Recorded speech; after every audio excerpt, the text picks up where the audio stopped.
Bismillahirrahmanirrahim. Əziz qardaşlarım, bugünkü dərsimiz tənvin və nun-u sakin olacaq. Tənvin nə deməkdir? Tənvin lüğət mənası nunlamaq mənasındadır.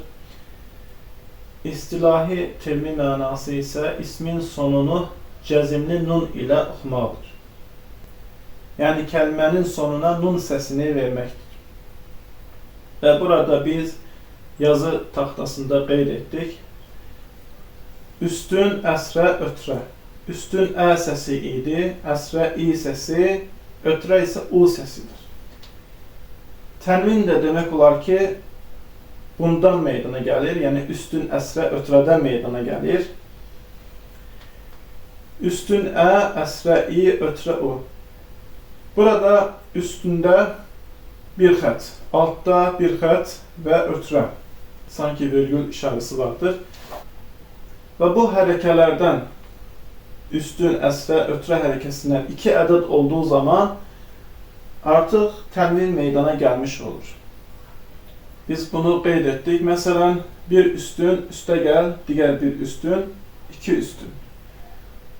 Bir əsrə, üstə gəl, bir əsrə, 2 əsrə, bir ötrə, üstə gəl, bir ötrə, 2 ötrə. Və bu ə, i, u səsi çevrilib olur ən, in, un. Sanki ə, i, u səsinin sonuna n səsini artırmış olsan. Yəni bu ikinci xət bunlara n səsini verir.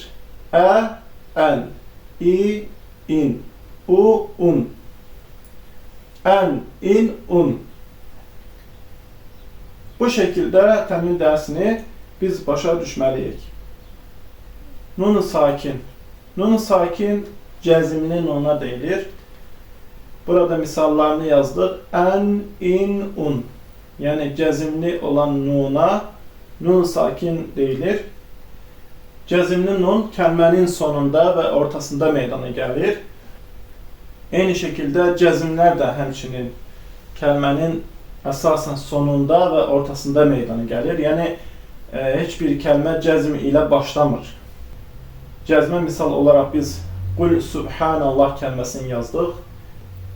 Qul sözündə cəzm kəlmənin sonundadır. Subhanallah sözündə isə cəzm kəlmənin ortasındadır. Eyni şəkildə cəzmli nun da belədir. Yəni kəlmənin ortasında və sonunda olur. Tənvin hər zaman kəlmənin sonunda meydana gəlir. İsimlərin sonunda meydana gəlir. Tənvin və nun-u sakinin 5 halı vardır. Bizlər inşallah bunu digər dərslərimizdə hissə-hissə keçəcəyik. Bunlar ixfa, izhar, idğam-ı məl-ğunnə, yəniğunnəli idğam. İdğam-ı bilə-ğunnə, yəniğunnəsiz idğam. Bir də iqlab. Və bəzi qiraət alimləri iqlabı da ixfanın içərisinə salaraq tənvin və nun-u sakinin 4 halı vardır demişdirlər. İnşallah bunu digər dərslərimizdə keçəcəyik.